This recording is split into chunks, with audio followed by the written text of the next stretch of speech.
This is how everyone feels about The Mandalorian Season 3. I'm always eager to talk down to Star Wars and anything Disney does. No. Wait. I'm one of those weirdos hunting for woke things, mediocre media, and cringe-worthy entertainment to discuss. I want to make a living out of this, and in this case, even though I wanted to hate it, I didn't. Because I see it as a show with potential. The building blocks for a compelling storyline within its themes of faith, discipline, redemption, and the burning question at the heart of its plot. Where do you belong? But let me give you some context. This is the way. Back in the second season of the Clone Wars animated show, we met Duchess Satine, Bo-Katan's sister and leader of a pacifist and neutral Mandalorian planet. Bo-Katan was part of the Death Watch, a terrorist group looking to take over the planet and restore Mandalore to its former glory, to what it meant to be a Mandalorian. That is a powerful, warmongering culture, expanding through the stars through sheer force and Beskar steel. Satine's pacifism becomes increasingly unstable. Mandalore remained neutral in the war between the Republic and the Separatists. However, the value it presented to both sides turned it into a big prize. But they were weak, isolated, and facing internal turmoil. Interference from Obi-Wan and Ahsoka Tano stops the Death Watch from taking over the throne. However, the group grew increasingly powerful and zealous. They resented Mandalore's weakness, and they resented Satine's alliance with the Jedis. For generations, my ancestors fought proudly as warriors against the Jedi. Now, that woman tarnishes the very name Mandalorian.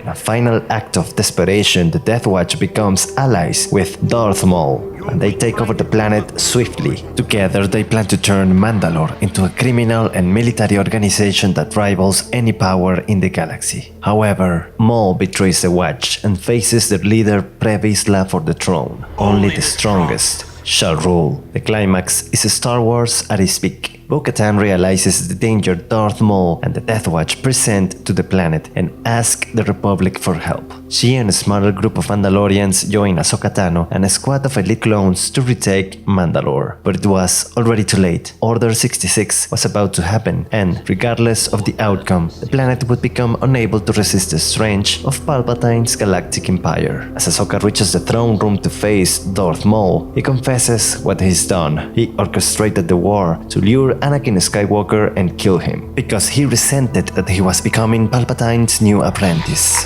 The war was pointless. Mandalore's conflict was but a pawn in someone else's game. Internal conflicts were part of Palpatine's plan of conquest. The Jedi were blind and naive, while Mandalore failed to achieve a balance between peace and strength. Bo-Katan was naive too. She became regent of Mandalore after the siege, and she refused to vow to the Emperor. The answer from the Emperor was swift and merciless, and under Bo's watch, Mandalore was lost to memory. Decades later, what's left is the Children of the Watch, one of the many clans that contributed to Mandalore's division. They survived because they lived in the same moon where the Death Watch had their secret bases, so they didn't suffer the purge. Children of the Watch are a cult of religious zealots that broke away from Mandalorian society.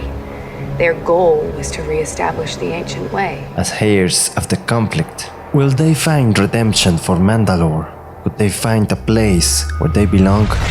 May no longer have a home planet, but you do now have a home. Weak and scattered through the stars, most Mandalorians follow a strict moral code to stay alive and help each other. They welcome any Mandalorian into their group regardless of the past allegiances, as long as they follow the creed. It is how they survive, stay strong and stay loyal. But there are some who resisted.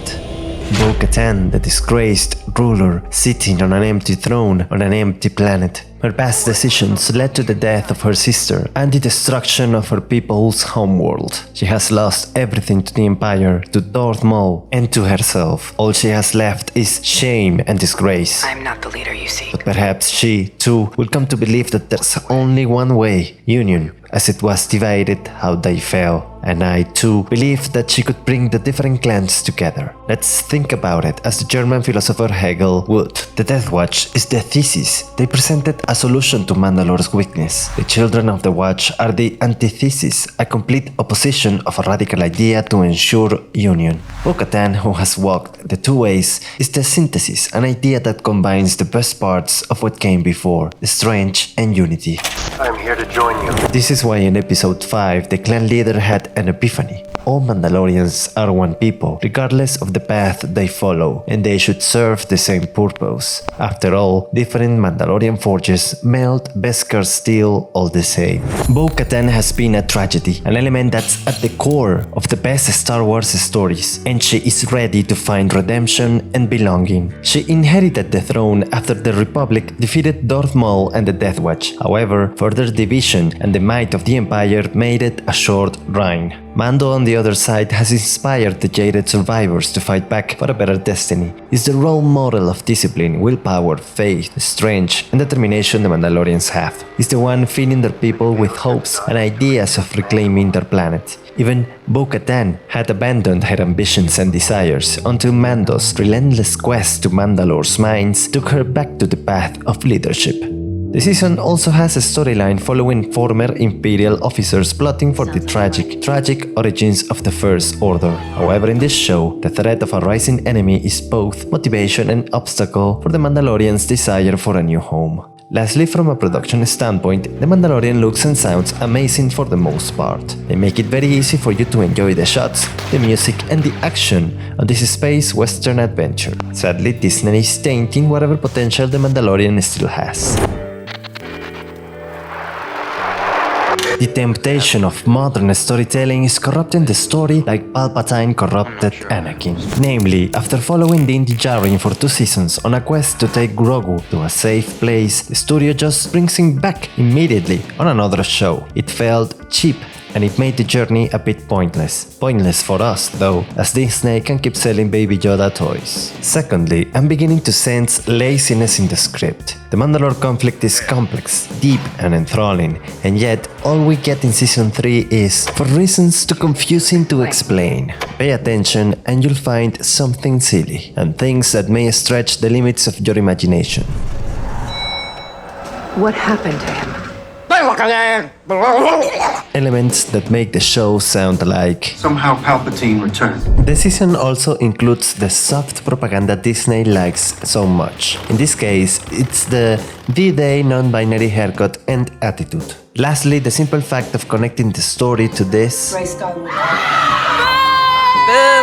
is a disgrace, but I've been able to enjoy it by imagining this is the end of the timeline. Such, it has the sci-fi political thriller vibes of the prequel era, the corruption of democracy in the name of peace, and the struggle of the forgotten caught in between. In conclusion, I've greatly enjoyed Mandalorian Season 3. I'm eager to see if Mando and Bo-Katan can lead their people back to where they belong. Moreover, I'm happy to see a Star Wars story about characters finding and respecting their faith, identity, and responsibility. I hope Disney fulfills the potential of the show's central question while avoiding the laziness and complacency that has plagued the Star Wars universe. Without the creed, what are we? What do we stand for? Thank you for watching. If you like the product, subscribe, share with your friends, like the video, join the conversation, and keep the section civilized.